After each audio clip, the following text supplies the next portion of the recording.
King Charles III has been diagnosed, they say, with a form of cancer. They don't say which kind of cancer, but just that it is a form of cancer. This, of course, coming after a recent hospital stay. A procedure for benign prostate enlargement, a separate issue of concern, was discovered.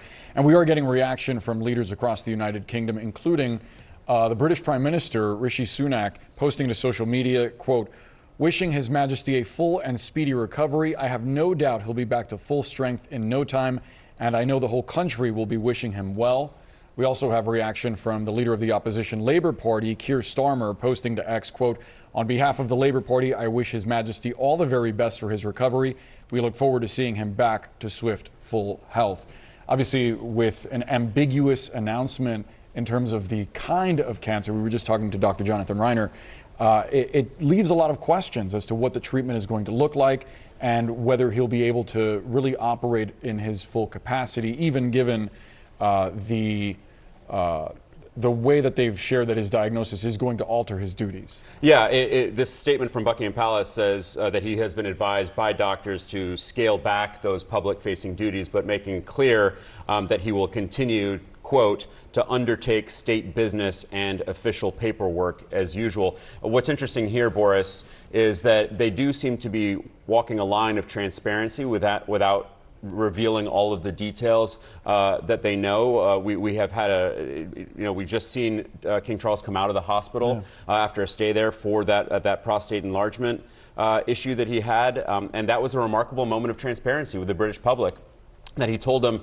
when he was going to the hospital and why. I want to bring in our experts, Dr. Jonathan Reiner, as well as our royal correspondent Max Foster and our CNN royal historian Kate Williams.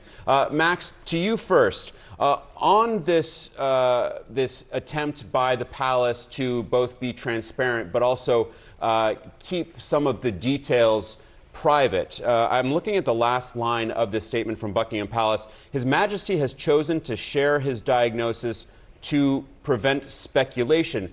But won't this only fuel speculation because they are not being completely transparent about the kind of cancer that he has? Well, there's a long history of this. We still don't know why Queen Elizabeth died, for example. There's a line that they draw. I think that they see it as what matters here is the monarch well enough to carry out his duties? We're going to keep you updated on that, but there is a level of privacy that any human deserves, and that is decided by the palace and by the king. So there may come a point when they do need to tell us more, but I think probably the only updates we'll get is on progress. So to reassure the public that he's getting better, or to reassure them that there are systems in place to support the monarchy if he gets worse. And that, of course, is bringing in, and Kate will tell you a bit more about this as the expert on the history, but there are councillors of state that step up and take over the king's duties if that's necessary. If, for example, he has to go into an operation, he's incapacitated, there has to be a system in place for the matters of state to be carried out. So you'll have the Queen and Prince William and Kate and also Edward stepping in, and Anne stepping in to carry out those official duties on his behalf.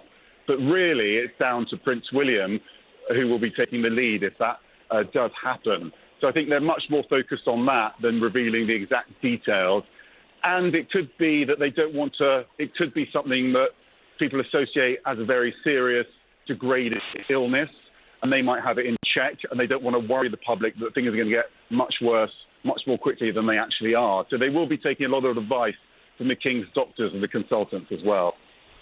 Dr. Reiner, I'm wondering what you make of this line in the announcement from Buckingham Palace that King Charles has been advised by his doctors to postpone public-facing duties, but yet that he's going to continue to undertake state business and official paperwork as usual. Does that tell you anything?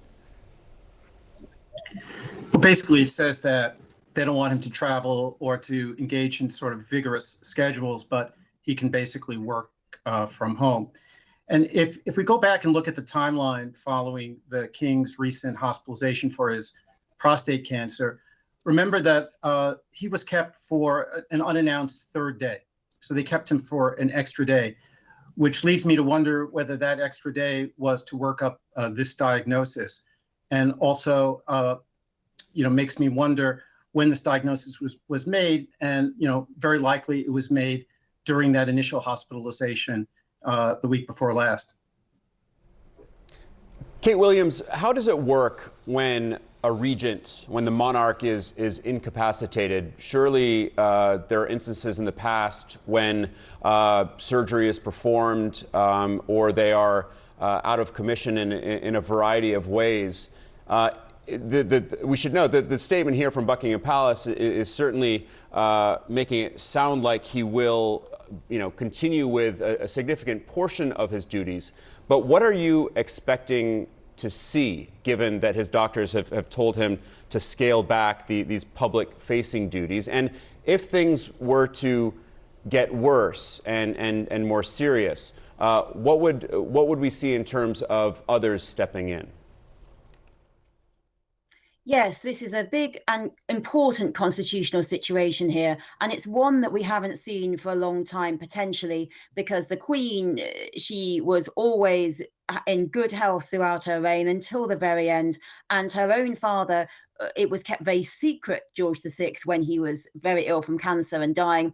It was very unknown. There was no public announcement. So in a very different world now, and the king has been very honest. He said he wants to talk about it to stop speculation, and also really to raise awareness for all the people around the world suffering from cancer. It is a disease across the world, and if we have a situation where he has to have an operation, what we hear is that he's commencing regular treatment, which I think it is not too much speculation to suggest he's going in for radiotherapy or chemotherapy, an early detection, sort of beating the cancer. But if there's such a thing as an operation, if he's going to be incapacitated for a long period of time, what happens is the councillors of state step in. You might think immediately it's Prince William, but it's not. It's the councillors of state. That's Camilla, it's William, it's also Harry. There is Andrew, but he's out of the picture. Edward and Anne, and also Kate is part of the picture. You have to have at least two of them doing the jobs. Less than two is a problem. It's normally about four, and they would do all the work for the king, the various engagements. And what's really important is his constitutional duties, because anyone can step in for his general meetings, engagements, giving out awards at the palace. What's important is his constitutional duties. It's the meeting with the Prime Minister, it's signing laws, and that's what at the moment it's very clear that he's going to be holding on to. Of course, the Queen did that right until the very end. She met Liz Truss, the Prime Minister, and then passed away 2 days later. The King is saying, I'm going to be keeping going. I'm doing it all from home, going through my red boxes. You won't see me out and about, but I am still king in every way. We don't need the councillors of state yet. But I think informally, what we'll see is Prince William taking on a lot of the duties, a lot of the engagements. He's already under pressure with Kate recovering and being out of action. So we're going to see Prince William taking a lot of the engagements on informally. And I think certainly for the next couple of months, the public-facing key role of the monarchy, the lead role of the monarchy, will be occupied by Prince William.